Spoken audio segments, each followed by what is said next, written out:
No need pretending this is a happy day, because it is not. Those were the exact words of Donald Tusk, the president of the European Council. He was speaking shortly after receiving the notification letter from the British Prime Minister Theresa May, a letter which Britain triggered Article 50 and thus began its formal divorce from the EU. Lessons from the Brexit and its implication for Great Britain and indeed Nigeria will be the focus of this edition of the program. I am Segun Ojumu, and this is Hindsight.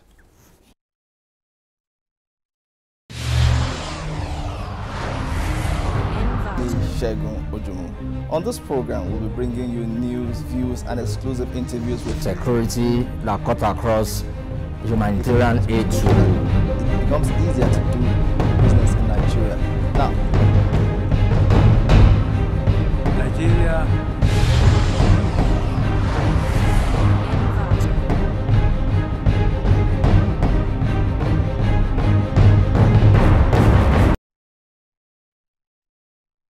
2 weeks ago, Theresa May invoked Article 50, signaling the beginning of Britain's formal departure from the European Union.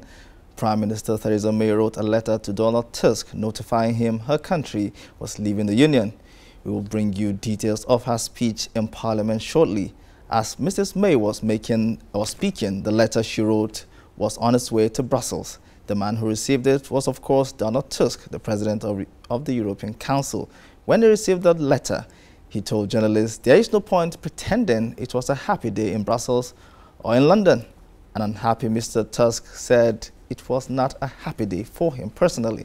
Days later, he met with Theresa May ahead of the start of the Brexit talks and stressed the positive tone shown by both sides. Mr. Tusk later warned the Brexit negotiations could become confrontational at times.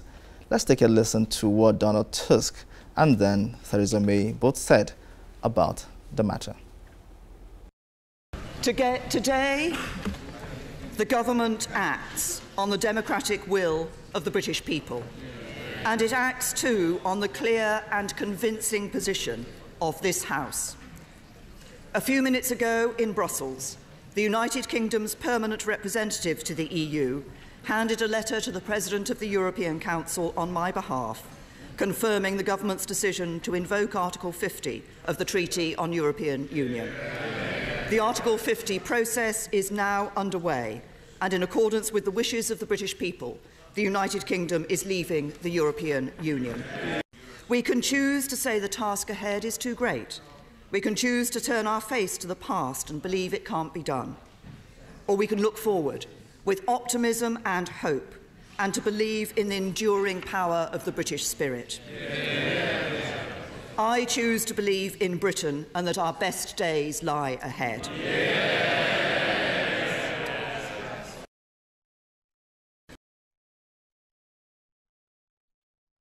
Okay, let's take a listen to what Donald Tusk had to say about this matter also.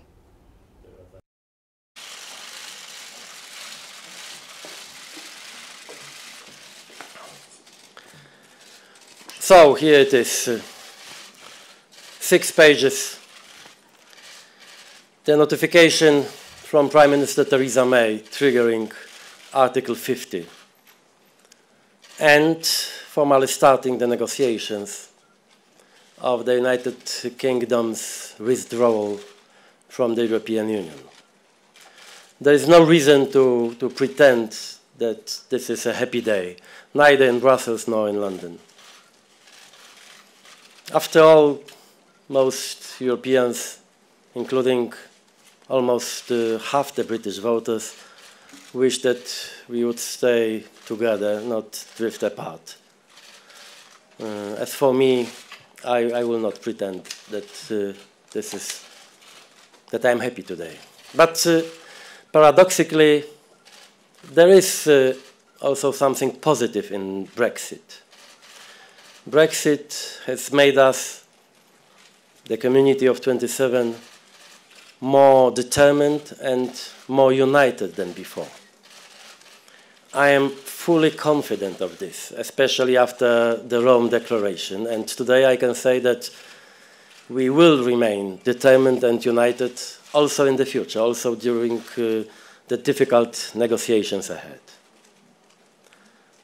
This means that both I and the Commission have a strong mandate to protect the interests of the 27. Now, to talk more about the subject, I have been joined in the studio by the British High Commissioner to Nigeria, Paul Arkwright. Thank you very much, Your Excellency, for coming on the program once again. Great to be back again, Shagun. Okay, thank you for coming.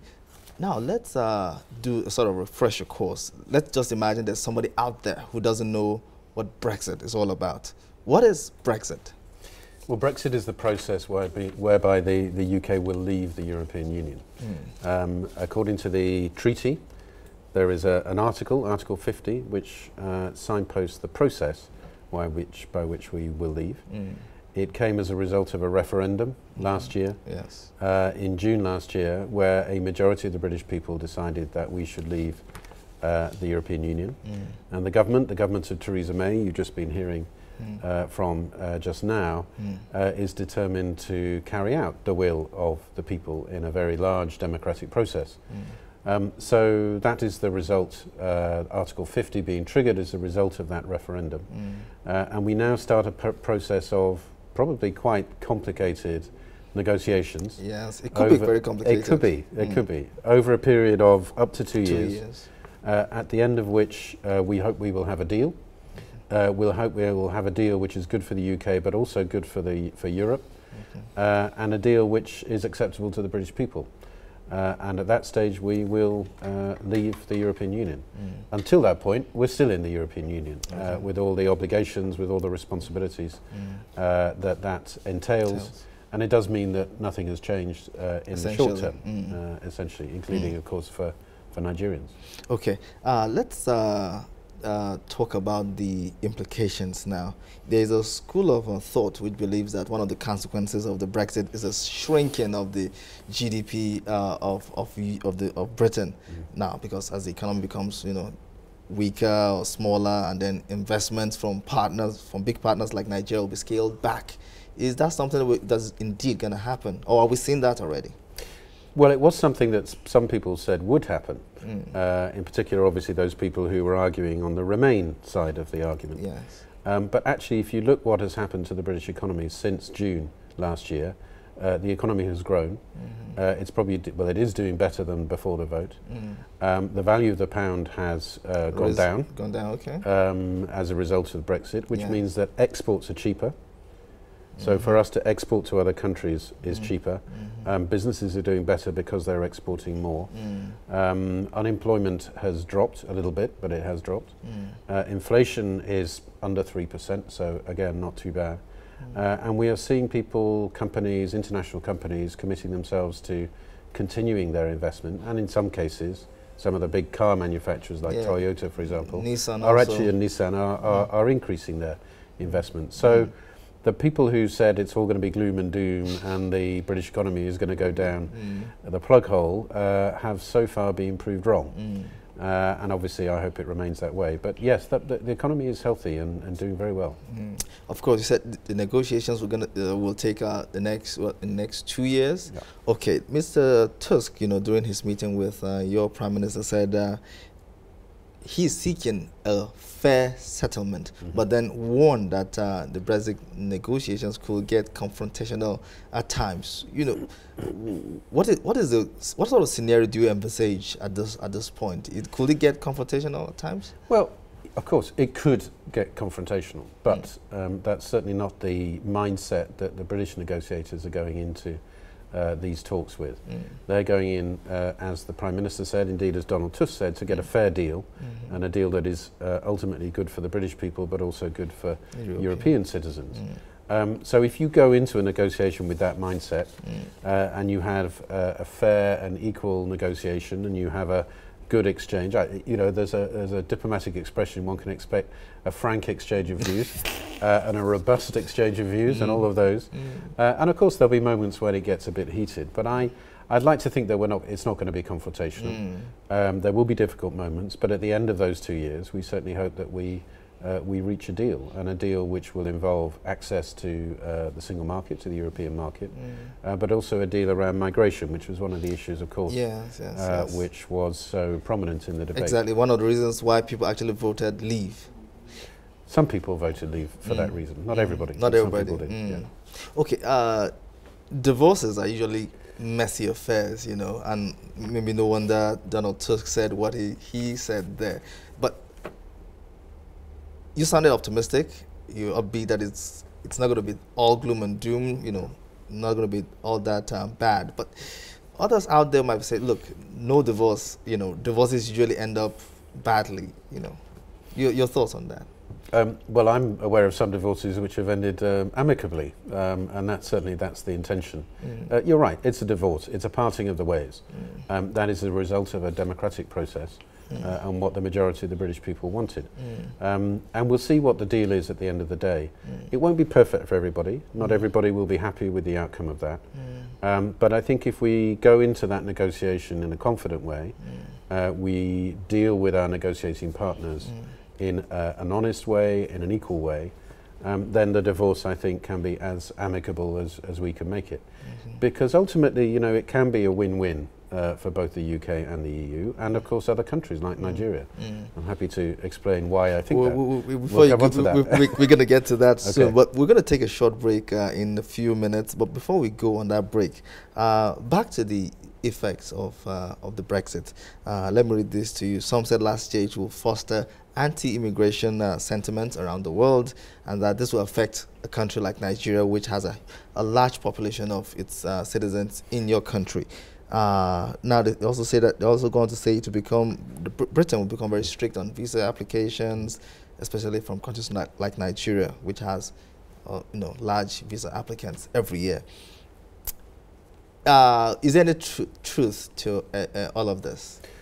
Like I said, nothing has changed until we leave the European Union. We have a negotiation over a 2-year period that will include questions around migration, mostly migration from the European Union into the UK and vice versa. At the moment, the rules regarding Nigerians coming into the UK have not changed. I personally don't anticipate that they will change. Nigeria is not part of the European Union. True. It's the relationship with the EU which will change. Nigerians are very welcome in the UK, as I've often said, provided that they meet the criteria for getting a visa, provided that they apply in time and provide all the documentation. The vast majority of people who apply for visas from here to go to the UK are granted visas. When it comes to students, something like 90% of all students are accepted. So there is a bit of a myth about Nigerians being refused access to the UK. There is actually. And it's difficult to combat that sometimes, but the facts speak for themselves. And I would like to think that over the process of Brexit, that's not going to change. We welcome Nigerians in the UK, and they've made an enormous contribution to British society, to culture, to sport, to politics, to theatre, to all sorts of areas of life, and we absolutely want that to continue. All right, High Commissioner, we're going to take a quick break now, and then we'll return, and this discussion will continue. Let's go on that break now.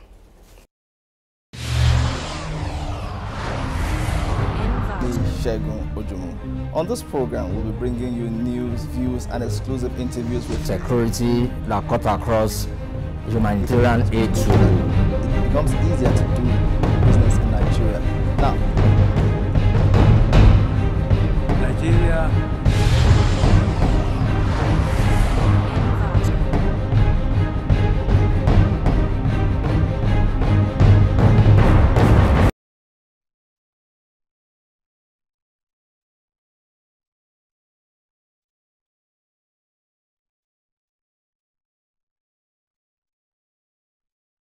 Okay, welcome back to the program. I'm still here with the High Commissioner of Britain to Nigeria, Paul Arkwright.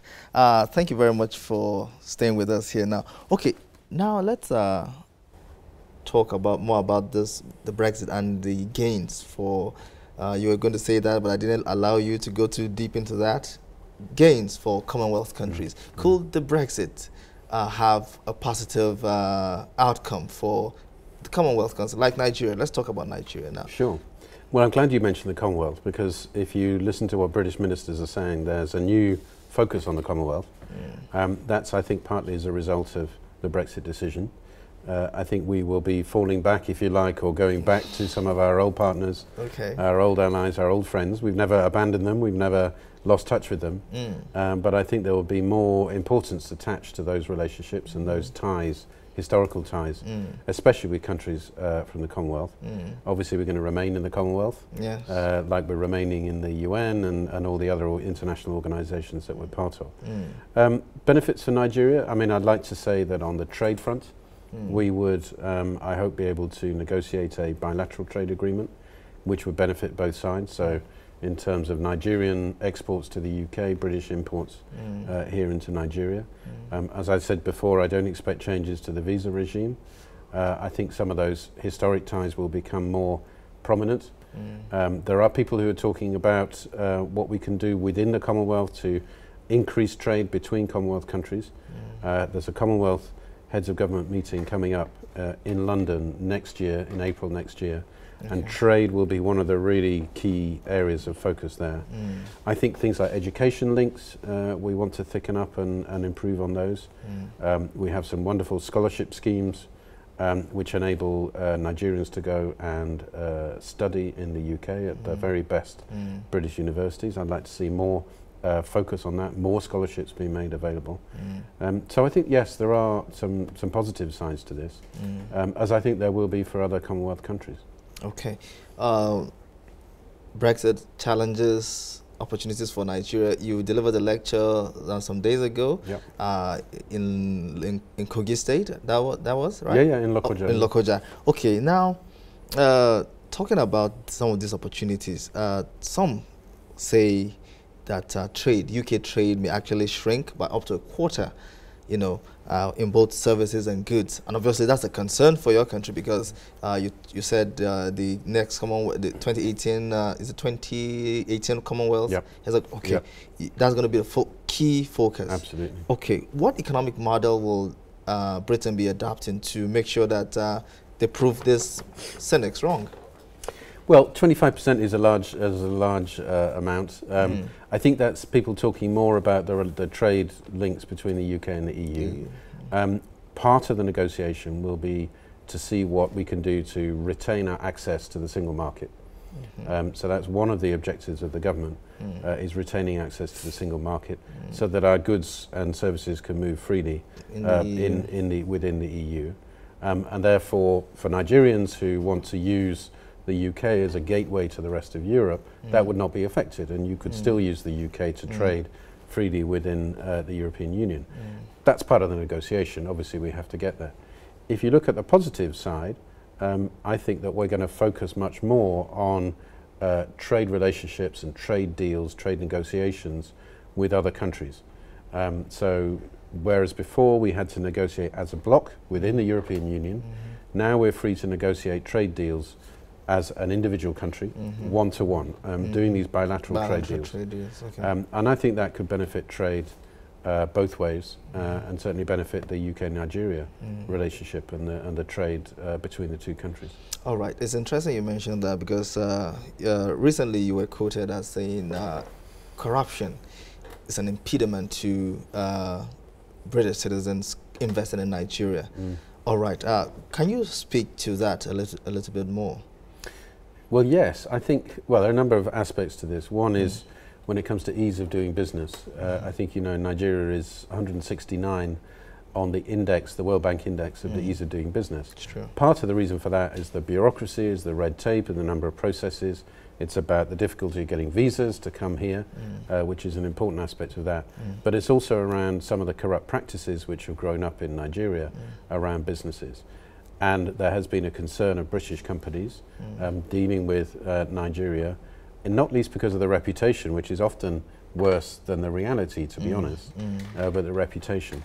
And we have a Bribery and Corruption Act in the UK, which means that any British business person who takes a bribe anywhere in the world can be jailed in the UK. So people are obviously going to be very cautious about that. But I did talk about corruption, but I also talked about the importance of sustaining, reforming institutions. Yes. So that whoever is president, whoever's in charge, whatever the government, you have institutions which are strong enough to withstand some of the pressures that corruption brings with it. So institutional reform, changing things, improving the civil service, including processes for imports and so on. That's all going to be part of it. But corruption is, as your president has said, endemic in this country. Yes, and unless Nigeria kills corruption, it will kill Nigeria. Exactly. Okay, I remember your former PM, James Cameron, said something about Nigeria being fantastically corrupt. It was infamous for saying that. But between then and now, do you think has anything changed? Well, if you for may Nigeria, recall, it's a good question. I also remember that President Buhari basically agreed with what my former Prime Minister said, in part at least.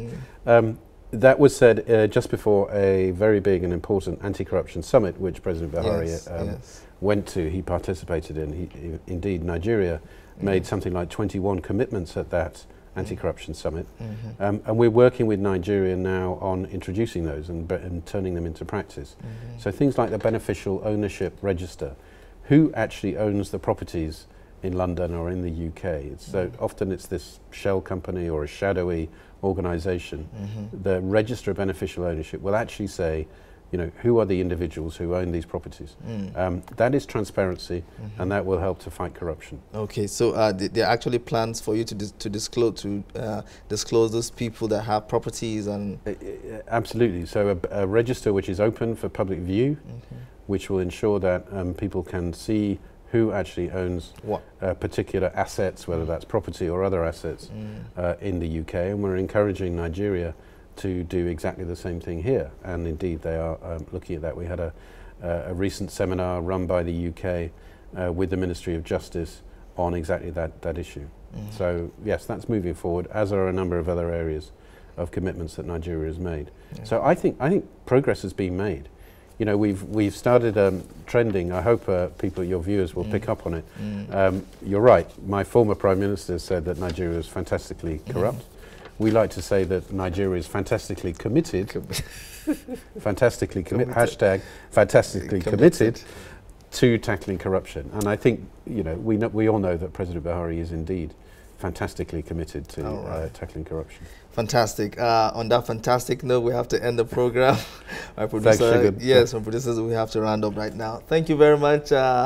I'm afraid that's all we have time for. We've come to the end of this edition of Hindsight. I've been speaking to the High Commissioner of Britain to Nigeria, Paul Arkwright.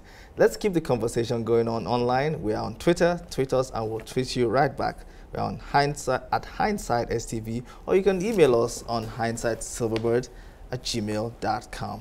I'll see you again next week. I'm Shegun Ojumu. Goodbye.